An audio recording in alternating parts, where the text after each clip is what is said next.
I don't have much interest in playing it for more than like an hour or two at a time before I go, yeah, well, I guess I might as well just peace out for the day and come back later. It's like I filled all my crafting stations. I guess I'll go do something else for real. Here, we're putting monkeys in the game. Yay.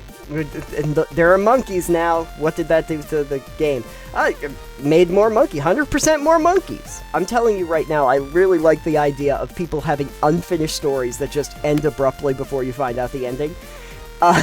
Because then what it lends itself to is the adventurers themselves starting to realize that stuff that is now happening past this is reminiscent of the story that they just heard.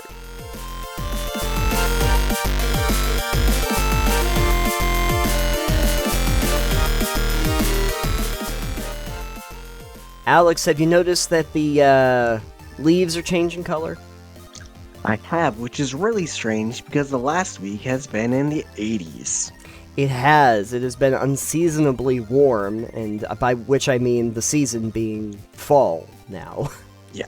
Record highs. Record highs. Hey, my garden loves it, though. From the unseasonably warm fall here, welcome to Total Pebble Knockdown. I'm Nathan. And I am Alex. And today we're going to be talking about a little bit more than leaf peeping, so let's just get into it. Alex, a couple of weeks ago you talked to me a little bit about a game called Palia, and wanted me to try it out. Yeah. I did. Yeah. And I have indeed checked it out. Yay. Cool. So, for people who are listening and don't know what we're talking about, Palia is a game, it's a comfy, cozy game, I want to say. It's a good way to put it, yep. It is in the vein of something akin to, I think, more along the lines of games you play, like Stardew Valley. It is. It is. I would say, too, it's a little bit like a Stardew Valley mixed with elements of, like, Breath of the Wild, in and then terms Animal of Crossing, too. Yeah, maybe. Yeah, I can see a little bit of the Animal Crossing with the villagers and everything. Yeah, definitely. So it is also, mind you, technically, I think, an MMO. It is. It's always an online game. Which is a little weird, but Yeah, it's also not something that you can get on Steam. It has its own launcher and everything. Right, not right now. It is technically in early access, or whatever they want to call it. It's not fully released. Right. It is free. If you like cozy games, feel free to go try it out. I will say though, just be forewarned that there is a premium store, but it's just for cosmetics, I think. That's as pretty much. Anyways, this is not technically a review of the game, but I did want to talk to you about the game slightly. Sure. Okay. So I've played for a number of hours with Crave. She got a link from a friend who was like, hey, this is what I've been playing, and she enjoys cozy games kind of like you do. Great. They're not typically my whole thing. I don't mind a good cozy game. That's why I was surprised when you told me about it, honestly. I don't like Stardew Valley or Terraria or anything like that typically, but this was more along the lines of, you can explore and you can build, and I like games where you can build and do things like that, but I don't like games that, the cozy game aspects that are hit or miss for me are there too. So the thing is that when I started in on it, it actually reminded me a little bit of a game that I know you did play, which was Disney Dreamlight Valley. It has that look and that feel to it a little bit. Yeah. So yes, so very there's that. Similar, but this one I feel definitely has more traversal and exploration type mechanics too, though. Yes, it definitely does, which I actually liked, and I was like, oh, we're doing Breath of the Wild now. Okay. Yeah. All of a sudden, okay, we're doing this. Did you get far enough in where you got your glider? I still don't have a glider. I don't know why. I've been playing for a bit now, but I still don't have a glider. I don't know what mission you have to do to get that, but I saw that people had gliders, and I was like, again, I see the influence here of a couple of those things. And also, like, the hunting and the resource management and stuff like that. And the Pokemon, or the bug catching, sorry. The bug catching, the bug catching is something else. What really engaged you right away with the game? So those itself, the gathering thing, the bug catching, the hunting, and the exploration, I enjoyed. I really honestly did. I thought the open world and exploration was great.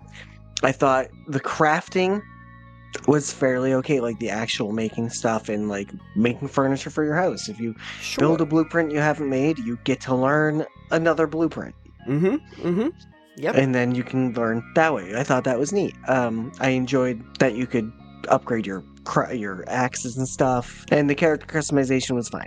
Like, having played a lot of these kinds of games, I'm familiar with the formula. So the formula kind of goes, you start out and you are but a new inhabitant of this land, and Palia is no different in that regard. Of course, in this one, you literally get like dropped into this world through mysterious means you don't know, you don't understand yet.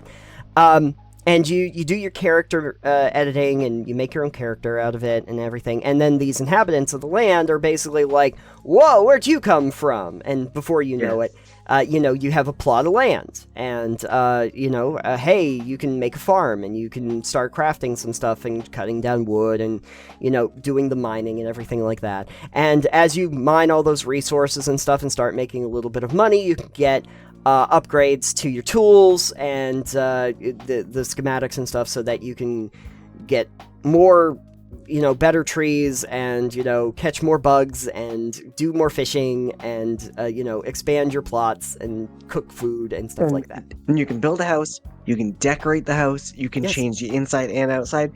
All those are fine. Sure. I liked that I could take and decorate the inside of my house, change wallpaper, the flooring, and put my stuff wherever I wanted. Yep. I didn't like that I couldn't interact with any of the objects that were in my house for decoration. I've got this great chair. I can't use it. You can't use the chair, yeah. I was surprised by that, too. That seemed like an easy win for me. Instead, I put a stuffed animal on the bed and went, look, someone's using the bed. Yeah. Yeah. There are little quirks about the game like that, where all of a sudden I can't, like, go into certain places, or, and also, like, it's not necessary, but, like, if I go deep into the water, it just, like, pops me back onto shore.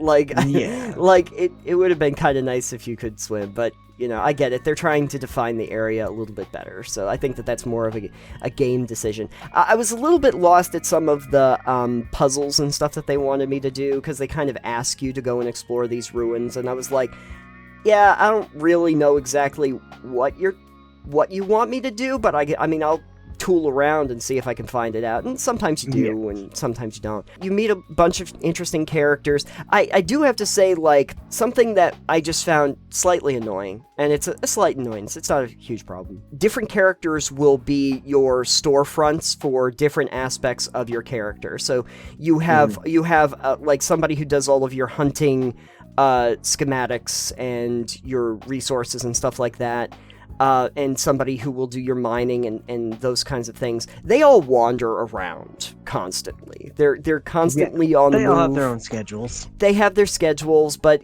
trying to locate them at any time can be a little bit frustrating.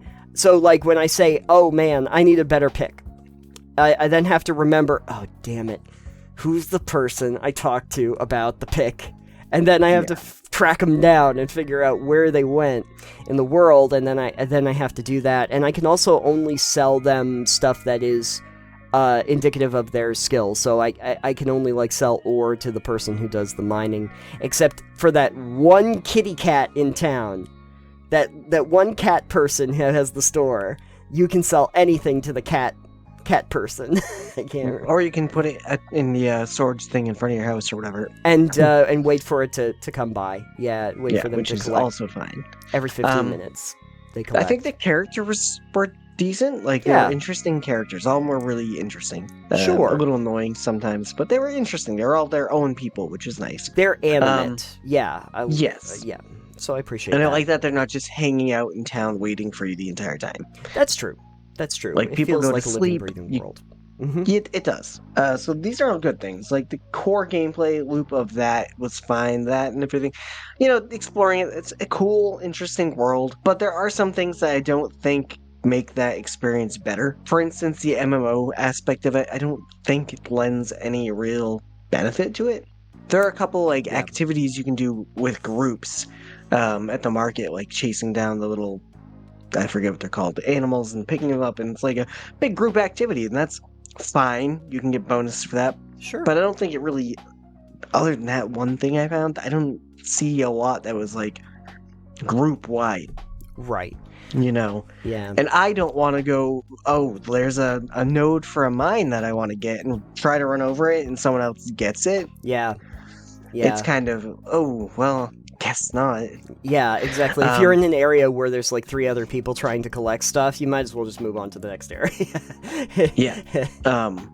So it's like, that's a little annoying. So I don't think it was a big hindrance aside from like maybe server strain, but like, possibly. Again, this is, I feel like co-op would have been fine. Sure. A multiplayer online co-op with up to like 4 to 8 friends, maybe. Yeah. If you want to do that, but like, you're not building a town together. You have your own houses and then you interact in the world together. So I don't really see a reason to have it be big open world multiplayer. Yeah.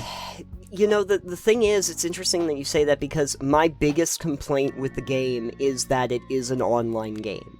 I think honestly, if it were an offline single player experience, I would be enjoying it more.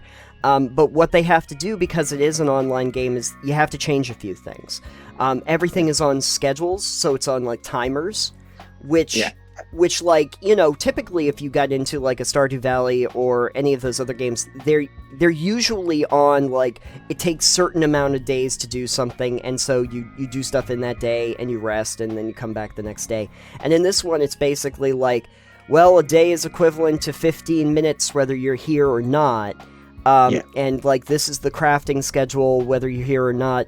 So what I found was, it kind of lends itself to passive play, where I'll be like, oh god, I have like these 5 crafting stations set up, and I have a bunch of resources I need to craft, so I'm just gonna fill them all up with what I need to craft, and then I might as well log off for a while. I've planted all of my stuff, I'm waiting for that to grow, it's gonna take 30 minutes or something. So this was the part that I hadn't hit on at all, which was timers. Yes.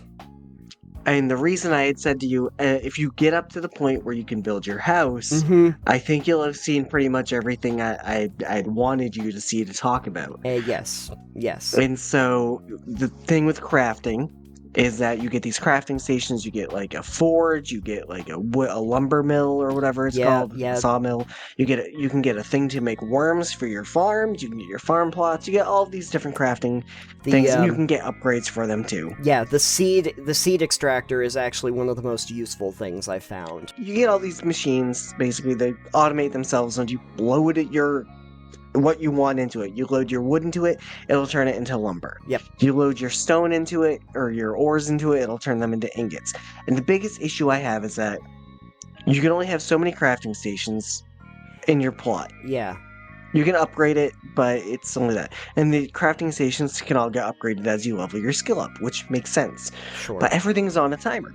Right. Everything. Every single thing you craft is on a timer. I got some silver ore. Mm-hmm. And I went, oh cool, I can smelt this silver ore into silver ingots. Right. The issue is that smelting the ingots took 5 silver ore to make 1 ingot, and then that took 5 hours. Yes.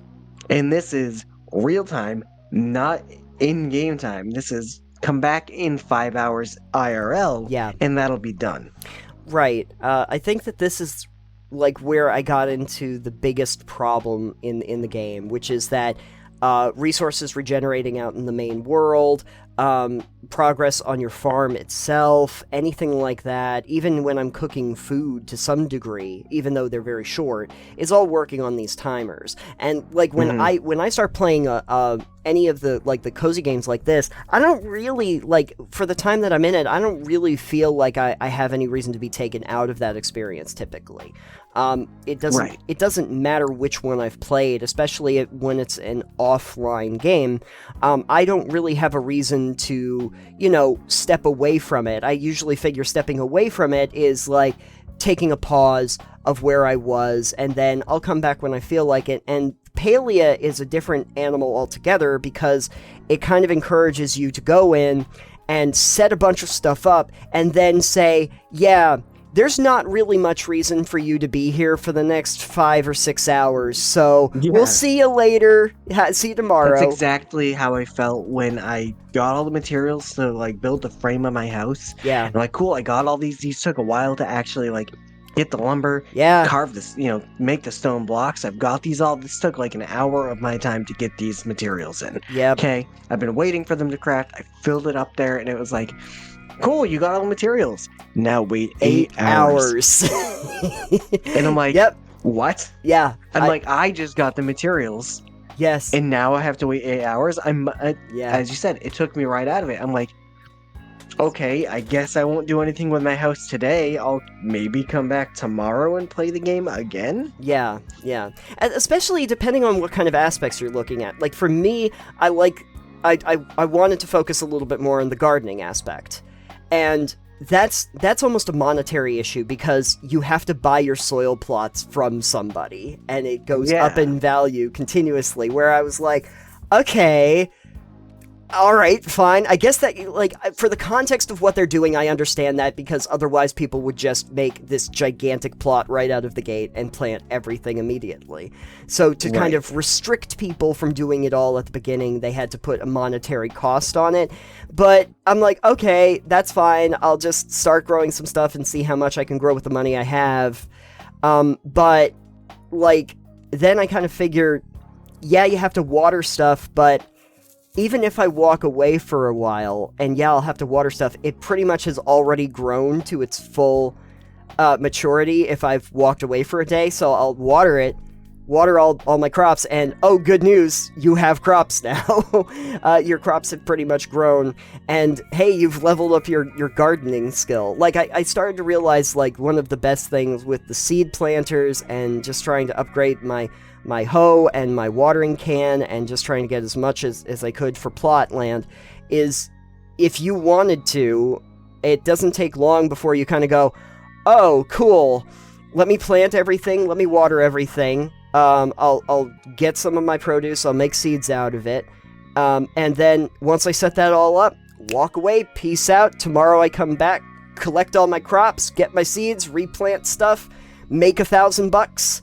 or 1,000 coins, come back next day, let's make some more money, keep getting my gardening skill up there, and you could just keep doing that process without actually putting a lot of time into it beyond that. Which is probably what I'm going to do for a lot of it now. Which isn't really, like, a great feeling gameplay loop, to be honest. No. Like, generally, you don't want to take people out of your game like that. No.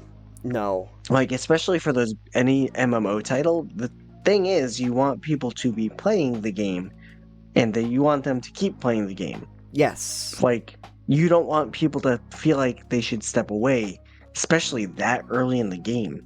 Because anytime someone steps away from your game, and they're not feeling like they're getting anything done in it, or like they can't get anything done in it, it's a moment where they go, well, maybe I just won't play tomorrow. And then tomorrow turns into a week. And then a week turns into 3 weeks. And then you just never play the game again. Yeah. I haven't played since before I asked you to play. Perfect. And it's not because I didn't think the game was fun. I thought most of it was fairly fun. Sure. But even Crave and I both agree that the timers are egregious. Yeah, they're too long, and they're long enough that people will wander away. If I have like a 45-minute timer so that I can get 2 packs of tomato seeds, that's way too much of a time ask for staying in game for what I'm trying to accomplish. Right. And I do get the sensation that if I get enough resources together and I get better equipment, the timers go down, but the amount of resources that I need and the quality of those resources I need in order to do that is gonna take a while in order for me to get, like, the iron ore and, like, the heartwood and stuff I need so that I can build a better lumber mill so it doesn't take as long, you know? And that's the thing, it's like, you would expect the better you get, the less time things would take. Sure. Kind of. I feel like in a game like that, you want the beginning of the game to take less time so people get more invested. Right. You know? You want things to be quick, so people are like, this is great. And then when it gets harder, it takes a little bit longer. And yeah, I get that. The silver ore takes 5 hours. But, like, what's the return on the investment? If the game just scales up that way, then I'm going to be going, oh, I need this star medal or whatever it's called, and it's going to take 20 hours. Yeah. Like, where does the, like...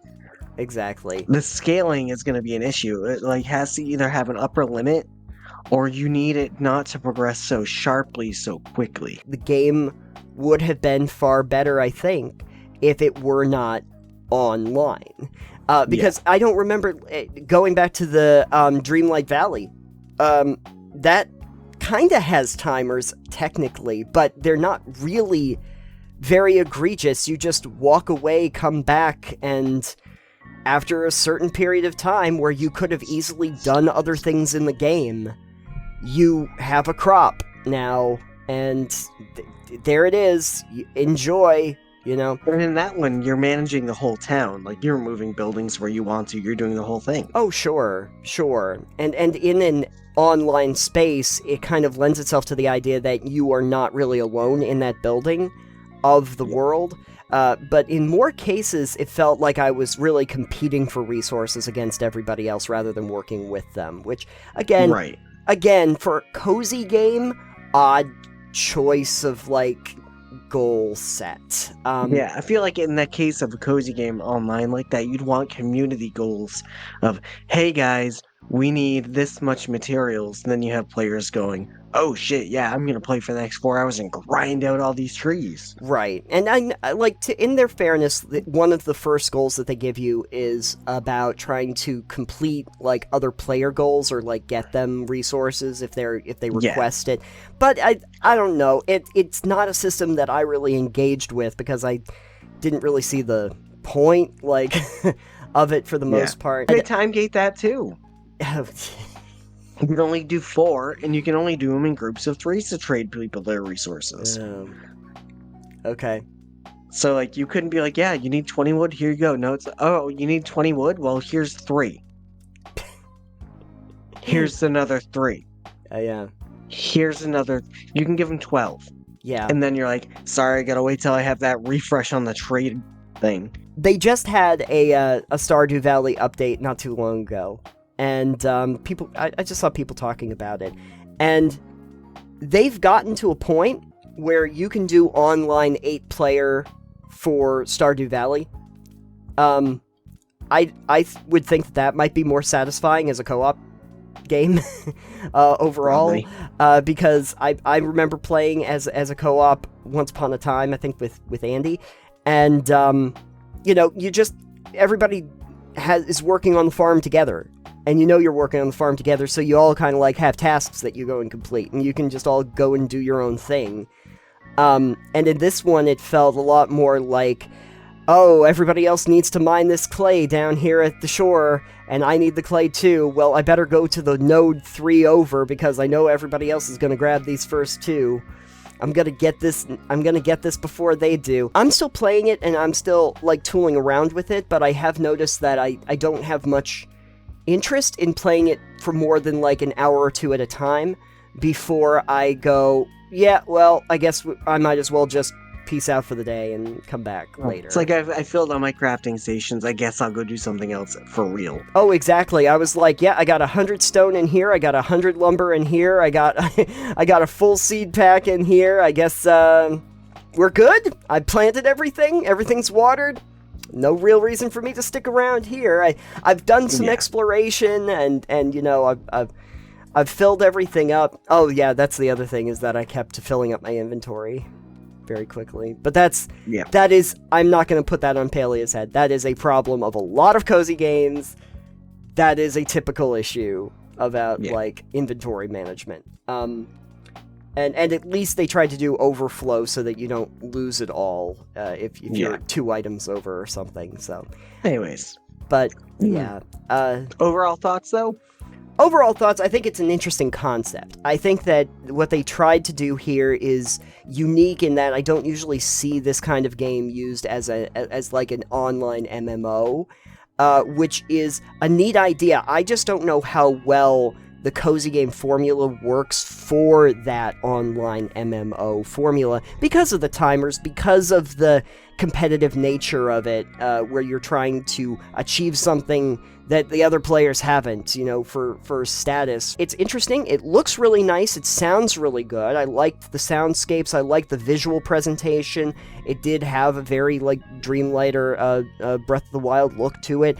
I think that the overall presentation of it and the aesthetics of it were really nice, and I also kind of like the idea of doing the tools on a wheel all of its own, so that they're not in the main inventory and I can access them in a different way. Neat things. The little fishing mini game that they do, not too taxing, but enough to keep you engaged, Neat stuff. But really, I still stand by it would have been benefited so greatly from not being an online game. I think it would have benefited a lot. Yeah, and I think the other thing is that not having timers that are multiple hours long for basic things you need to do, for materials you need to do basic things to have fun and progress your game. You know what that reminds me of? You never played Conan. No, okay. But Conan, which was a survival game, it was like a survival action game, I did play that. And one of the biggest issues that I had with that was the timers. And that's, because that could be played as an online game. You could play that with multiple people. But even though I wasn't playing, I was playing offline as a single-player experience, the timers for doing things started to become so absolutely insane, and it had to be in-game time, by the way. That I couldn't step away. So when it's like, oh yeah, you gotta grind this out so that you can get a lobster or whatever, yeah, that's gonna be 24 hours. It's 24 hours in-game time. I have to wait for them to get this resource to me so I can build this next thing. And it was at that point where I was like, welp. And this is noting when I was doing all of this resource stuff where it was cutting down trees and everything and it was taking a certain amount of time, I had already in the presets said that I wanted 10x times for all of my collection. So so I've already said I'm collecting 10x of all of my resources, and still and 10x for timers, and still I was trying to create as many brick ovens as I could to create bricks, because the bricks were going to take me hours upon hours on end to create a brick, and I was just like, okay, there's a certain point where it's I don't even understand the purpose of what I'm doing anymore. What am I getting out of this? The purpose of those is to keep you playing a game longer or coming back to it, but I feel like in a lot of cases, things like that take the player right out of the game. Oh, certainly, because I got to the point where I was like, okay, let me do the real quick math here. If I need 5 of these, and it's going to take me 20 hours for each one of them, I have to play for 100 hours before I can do the next thing. Yeah. That doesn't make any logistic sense to me. Yeah, mobile game logic. Except it has to be in-game. That's the thing. Yeah. I mean, I guess maybe if it was online server, maybe it wouldn't be, but single player did not lend itself to that. They did not change the rules for me. So yeah, no, but Palia is a better experience overall than that. It has its quirks, I'll say, but overall, I like what they do. I think there's a lot of room to improve. There's a lot of room to improve, and hopefully they will. On the bright side, on the good side, they are taking feedback still. They are in beta or whatever they're calling it. I don't know, because it's their own launcher. They're not on Steam. So they're taking feedback. They have Discord and all that stuff. So if you play it, you can give them feedback about how much you don't want to wait 8 hours to build your house and whatnot. And they might have their own thoughts and stuff, but if enough players are like, that's a lot, then whatever. If you want to try it out, it is free. You can sign up, make an account, try it out, build some stuff, and wait 8 hours to build your house. Yep. Don't take our opinions as fact. Nathan here really enjoys cozy games. I do. It's one of my favorite genres. Yeah, on the other hand, I can enjoy it, but they don't hold my attention long. Right. But we're both on the same page about this. So So, you know, as someone who doesn't really do the cozy games, doesn't like Stardew Valley, and someone who has multiple hundred hours in Stardew Valley having the same opinion, might say something about your game. also, Stardew Valley still stands as one of my favorite games of all time. Just, I had no. for the record, I own it. I own Terraria. you own Terraria? See, the thing is, I yeah. never got into Terraria. I considered that Don't closer like to it. Minecraft. Yeah, and see, Minecraft. We're not going to get into that. Minecraft That's a whole is different fine, subject. But, like Terraria, I don't like 2D side scrollers. I don't know. No, thank you. Hot take at the end, I don't like Minecraft. Anytime Hot I've take had at to the play, end. anytime I've had to play Minecraft, it was because someone else forced me to. I can enjoy it for a short amount of time, but unless I have something I want to like actively do, have a goal in mind of something I'd like to build, Yeah. it's No. boring. If you are interested in playing Palia, I'll see if I can have a link down below for you, so that you can try And it out if yourself. you are a developer on Palia, let us know in the comments. Be like, hey, thanks for the feedback or something. Or be like, wow, you guys are stupid, you're stuck at this game. Seasons change, and so do we. There was a song about that. Sure. Anyway, I've noticed, though, that this does happen in games. Games similar to cozy games that we were talking about in the first one, actually. Yes. Where seasons will indeed change, and when it does, it changes the landscape in its entirety. In addition to games like Stardew Valley or any of those other cozy games, I had mentioned to you at one point about like Banjo-Kazooie having Click Clock Woods, and the idea that you could actually change between different seasons and do things in one season that would affect the landscape and areas that you could get to in others. So it has been utilized in one way, shape, or form in games before, but I wanted to talk about it in terms of tabletop gaming. And Fair. the idea that we don't usually discuss the idea of seasons and how that influences the game and the characters and their journey as they move through this if you think of seasons as time, they're moving through time in some ways, and so the seasons change to match. What would you like? Have you ever used seasons or seasonal changes in some way in a game? I don't think I've used a seasonal change in a game. Okay. I've used a change in landscape theoretically in game. Okay. My players never made it to the point where that would have happened, so that didn't really count. But you know, I've used interestingly strange environmental details in game. I've made a forest fire in game. That was fun. That wasn't the season though. That was a fire elemental that went on a rampage. So no, I have not used seasonal changes in a game myself. Okay. That's good. Maybe the power in your hands would be ill-fitting. I don't know if that would be a good idea.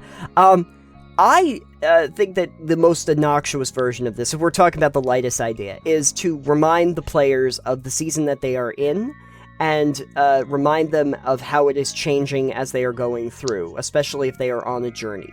I vaguely remember, although it was not really a real point of contention, that during one of my D&D campaigns, the DM would kind of mention, like, because of how long we were on a certain journey, that, you know, you're noticing that there's starting to get a chill in the air, or the leaves are changing color, or something to that degree.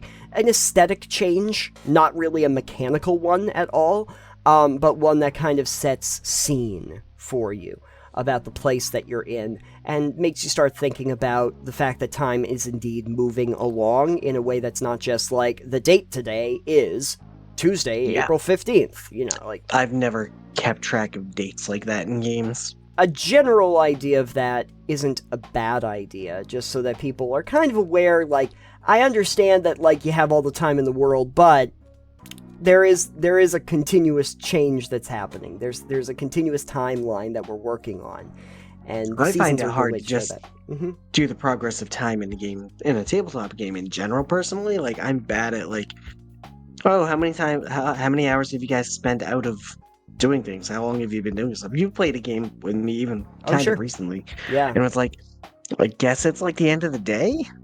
Yeah, you know, exactly. it's like, how do you tell the passage of time? Right. When half of it takes the course of 6-second intervals and turns, Right. combat, and the rest of it is just kind of hand wave. And how do you really keep track of the days and the calendar and all of that? It's like, oh, happy birthday. Wait, it's my birthday? Yeah, no, I checked the calendar today.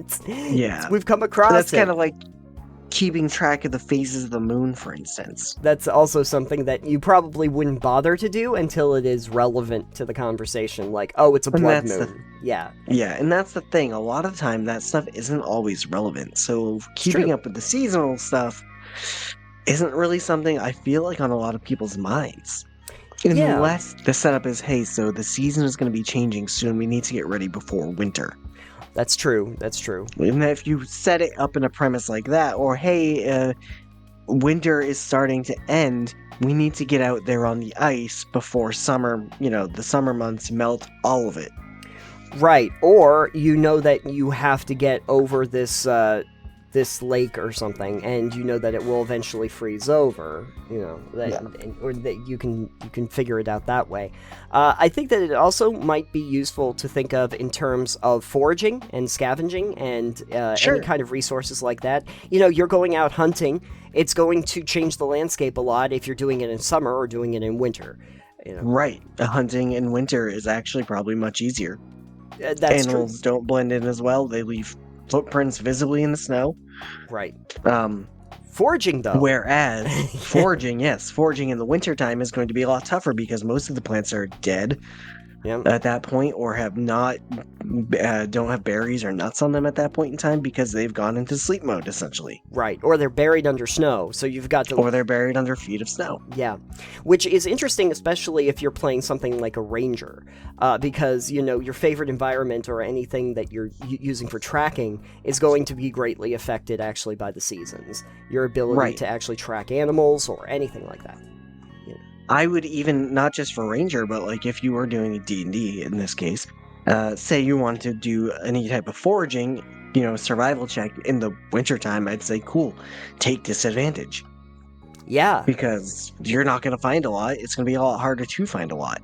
Certainly. Or anything. And then if you wanted to say hunt in the winter, I'd be like, cool, get us, a advantage on your hunting, because any animal that is out there is going to probably leave a track. That's true.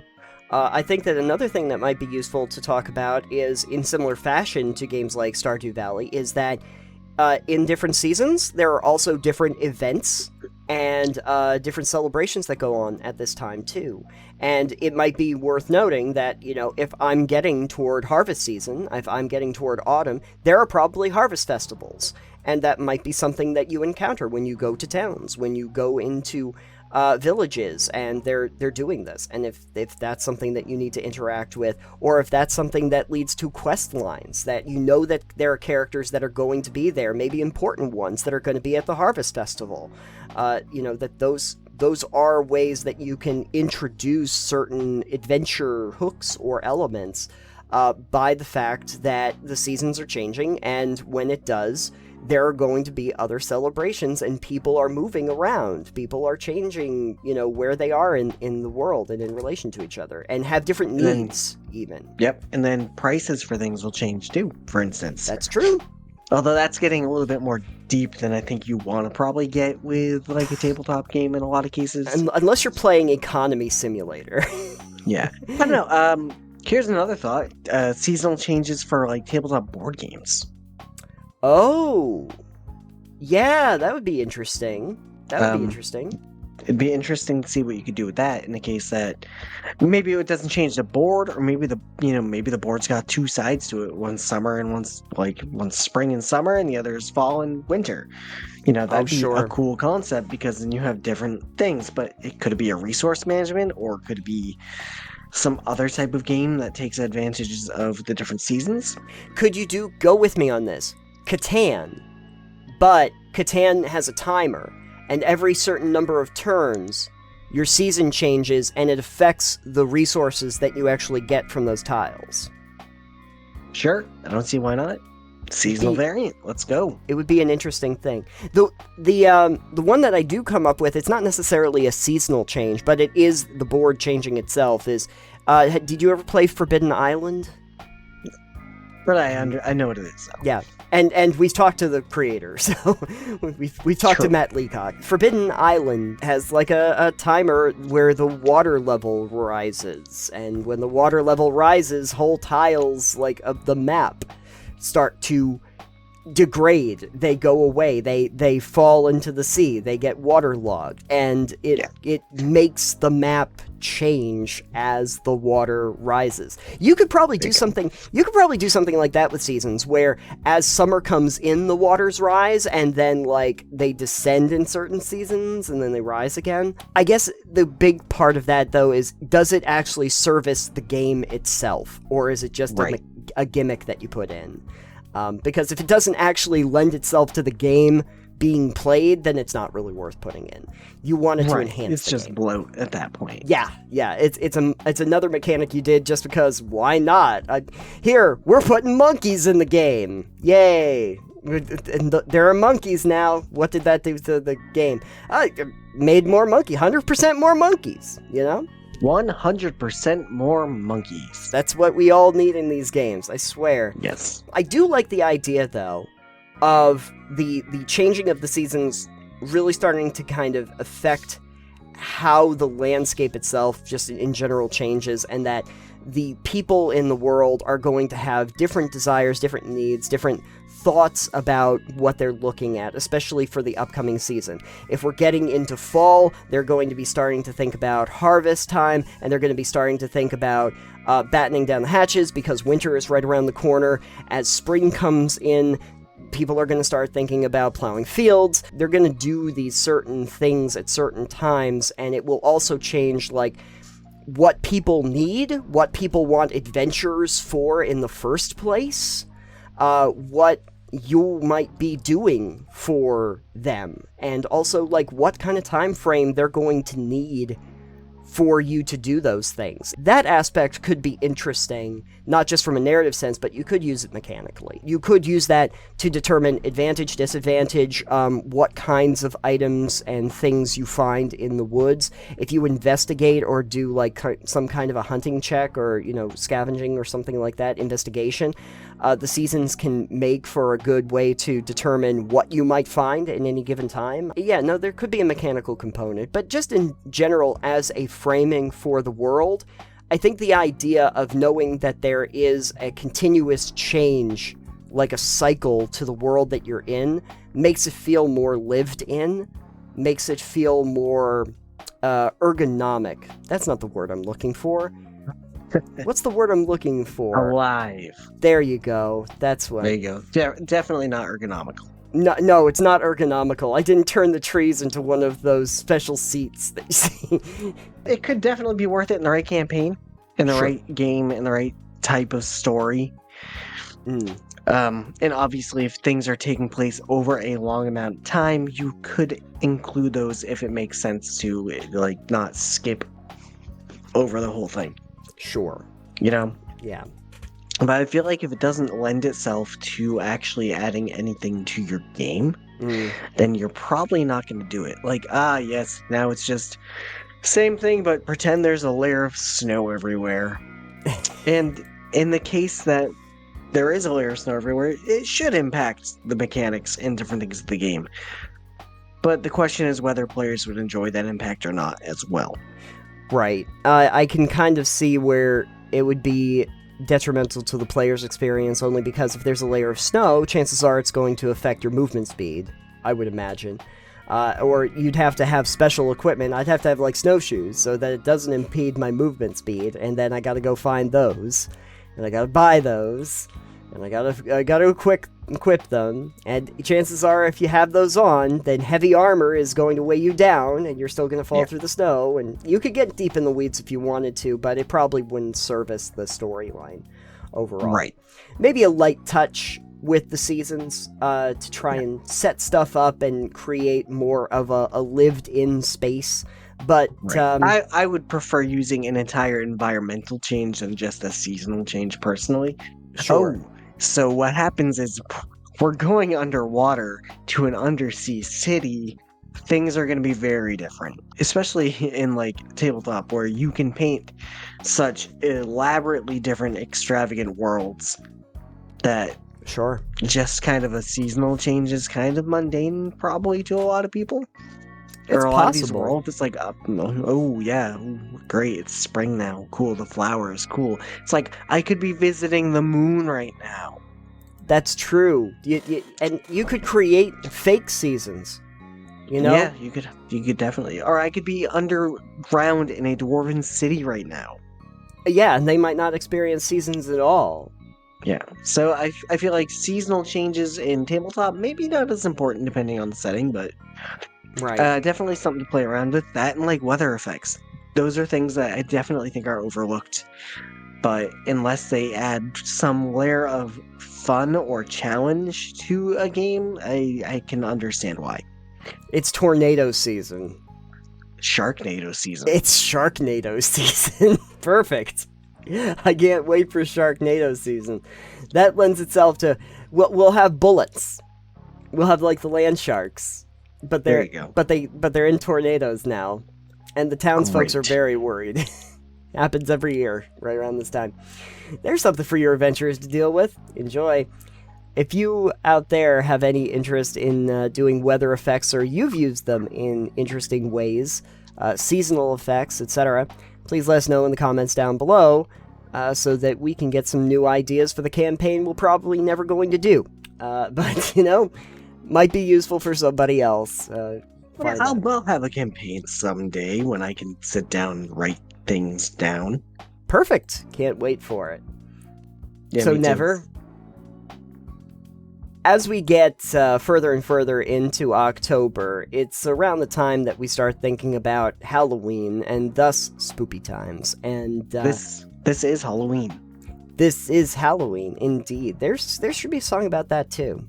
We're creating a playlist with this video. Anyway, one thing that we wanted to talk about were trying to get a few, like, kind of adventure hook ideas that were based off of those spooky kind of things. And today I think we're going to be talking a little bit about the old classic about the campfire ghost stories. Were you ever around a campfire when they told you a ghost story? With the flashlight? Most likely, I don't remember those days, but I was a Boy Scout once and went on camping trips, so I'm sure we had ghost stories of some sort.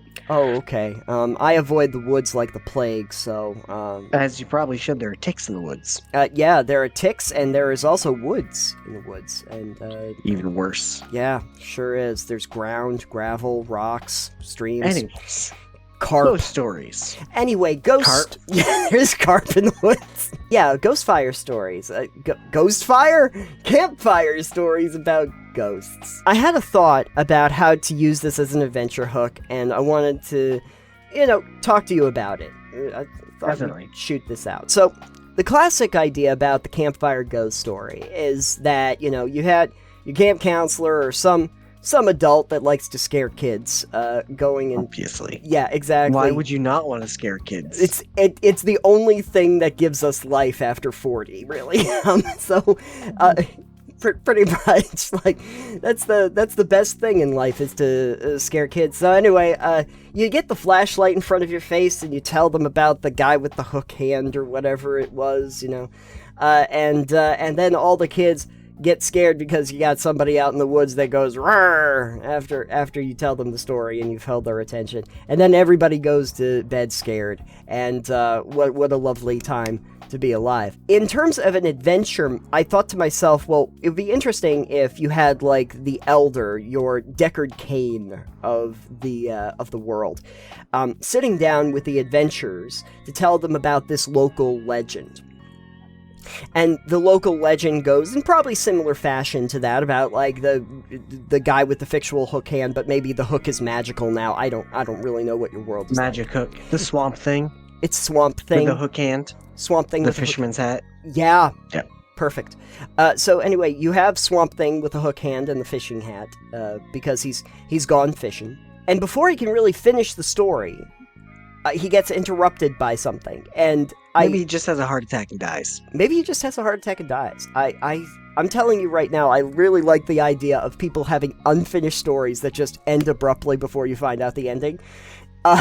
Because then what it lends itself to is the adventurers themselves starting to realize that stuff that is now happening past this is reminiscent of the story that they just heard. These elements are starting to creep in, and they're starting to see like a scrying on the trees that looks like a hook just went across the tree itself and put this just big gash into it. And they're seeing like maybe a fisherman's hat as they start to explore, and it's down by the pier, and this was the pier where the magical swamp thing creature was. And what does all of that mean? And you're seeing a gurgling in the pond, and you might want to explore it, but it's not there. And all of a sudden you start to realize that this legend isn't a legend. This legend is real, and you are now in the middle of trying to figure out what happens here, because you don't know the end of the story. You don't know how this all resolves itself. Hold on, I got this all solved right now. Great. I cast Speak with Dead. But we don't know if the swamp monster is dead or not. No, the guy who was telling me the story. I gotcha. Then again, if he's not dead, then that doesn't matter. Yeah, no, you know what happened? He got scared of his own story, and he ran away. Oh, then I can't speak with dead. No speaking with dead for you. Sorry, no way out of this that easy. So at any rate, if we're not doing speak with dead, there's a few ways that we could probably play around with this. I think it's a good way to start this ideation. What would we want to do to kind of like give hints about this mystery? You want to give them hints? I don't know if I even want to give them hints, come to think of it. Maybe I want them to be... maybe the unknown is more fun, where they have to figure it out on their own, and I only give information if they happen to want it and have found a way to earn it by doing the correct checks and stuff like that. Yeah, I definitely think that would be more beneficial in this case, because they don't know what's going on until it goes on. And then it's not giving them hints, they're figuring out what the fuck happened, kind of deal. Right. Or figuring out where to go next. I do like the idea that when we're telling the story, there are a couple key pieces of information that we do not reveal, which is mostly like, one, how the monster dies. That's why I say it's always a good idea to not tell the end of this story. I want to cut it off before any vital, useful information happens. We're gonna make sure that doesn't...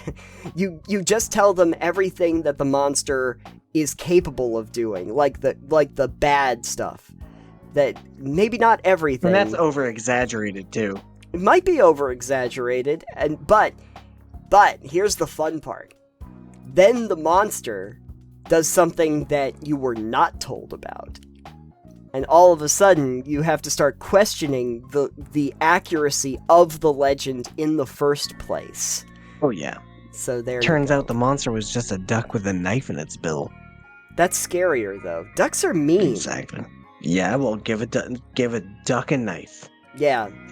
You know what it's going to end up being? It's just going to be Untitled Goose Game. Great. Because that goose is terrifying. Put a little fisherman hat on the goose, and put a knife in that goose's bill. That's the most dangerous weapon you have. Yes. The goose was the murderer the whole time. The goose was Ghostface. That's a bit much. Gooseface. Gooseface, yeah. One question that the players will probably come across is the legend something that the story was based off of, or did the story manifest the monster? Which one of these scenarios are? Did the story make the monster, or did the monster inform the story in the first place? The monster made the story, obviously. The monster wrote his own story down like an autobiography. Yeah, that's why Shrek was always like, "Get out of my swamp." He wrote the signs. He wrote the signs, yeah. And then there was a tale about the swamp ogre, who liked to sing a lot of Smash Mouth. So anyway, I guess that's the monster that we're creating, is the swamp ogre that likes Smash Mouth, right? Yeah, sure. Great. I'm so excited. Somebody. Somebody that I just killed over in the corner. This is a great scenario for necromancers, though. Every single one we're going to do this season for these spooky tales is just like what would a necromancer do? We just gotta ask that question. Necromancer just raises everybody up from the dead. What kind of ghost story do you think you'd want to tell? Scary ghost story. Something about a monster. Obviously, that's killing people. Probably would be most generic, but easy to do. That's a good question, though. Do you want to do something that's kind of like generic, or do you want to do something that's more specific to like the area or the setting that you're in? I feel like you actually want to do something that's more generic on the surface level, but have it be very specific to the thing and different in a way that's not expected.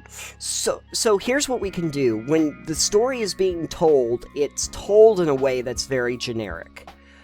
So it's very vague, and the vagary kind of lends itself to the unknown. And then after that cuts off and you're actually in it, then the actual story elements that are very specific to the world start to reveal themselves. The elements of like what this means to the area, to the town, to the people, to the lore, that all becomes much more defined afterward. So it's a discovery that they have that's based on a legend, but they really learn the actual legend of the whole thing by being in the scenario. It's not implicitly made clear when they start. So basically, my ghost story that I'm telling at the beginning, my campfire spooky tale, is just, there's somebody in the woods. Ooh. Gah! And then you die. Yeah, exactly. But not die because it's Speak with Dead. Oh, no, actually, you know what? Come to think of it, you might as well have the Deckard Cain character die. Because then if you were asked to speak with Dead, he's just going to know the generic version of the story. He's not going to be able to inform you about anything new or useful or detailed information. Because all the Deckard Cain character knows is the basic generic information that he's given you. He only knows enough to make you stay a while and listen. That's right. He faked his own death. It was Old Man Jenkins all along. Oh no! And he would have gotten away with it too if it weren't for you meddling kids. You meddling adventurers. But if you decide to do that, you definitely have to have like a dog companion in the party. Right. That likes dog snacks. Certain kinds of snacks. Named after him. If you have a dog named Spot, it has to have Spotty snacks. That's got to be one that we do later on, is to try and do a Scooby-Doo mystery as an adventure hug. Right. Let's do... Hey, folks. Here's the challenge for you. Come up with a Scooby-Doo adventure hug. That's the challenge I give to all of you. A mystery machine was found broken down on the side of the road. No occupants inside, but 10 feet down in the ditch, they found a pair of corpses. That's right. One of them had an ascot. One of them indeed had an ascot. Jinkies. That's what we're calling the adventure hut. Jinkies. There's something for everybody to think about. And feel free to think about it in the comments down below, or you can join us over on our Discord channel. Now that there's a certain chill in the air, and we've got... careful, your face is going to freeze that way. Winter is coming. Perfect. Perfect. We can get out of here. If anyone would like to see any more of the spooky tales that Total Pebble Knockdown totally does on a regular basis, where could they go online? You could find out more of the sometimes spooky or just our spooky things we do in general because we are spooky people over at TotalPebbleKnockdown.com. Yep, we are spooky. I mean, you probably just see a thumbnail and go, ooh. Anyway, you can find us over there. Click on our Patreon banner if you want to get some early release stuff and also some additional bonus content. You can also find us on every podcast app known to mankind. Please rate and review and subscribe while you're there. That would be very helpful. And you can also find us on various social media networks that randomly change names on occasion. I am at Citanium. I am at EXP Limited, and the show is at Pebble Knockdown. So check us out over there for all of your pebbly needs. And you know, pebbles are a great thing to have around this time of year so that you can throw them at the monsters that are coming out. So true, but I prefer to get a boulder. You really should get a boulder if you can. They're not always readily available, and they're very hard to lift. Yeah, you got to get them out of your field so your crops can grow in under 4 hours. That's true. You definitely do. You know what? We should talk to Sisyphus. I hear he has a boulder we could use. We'll check with him. Anyway, while we go talk to Sisyphus about that, y'all have a great week, and we will see you next week for some more spooky-ish stuff. Thank you for joining us. We'll see you next time. Goodbye. Bye.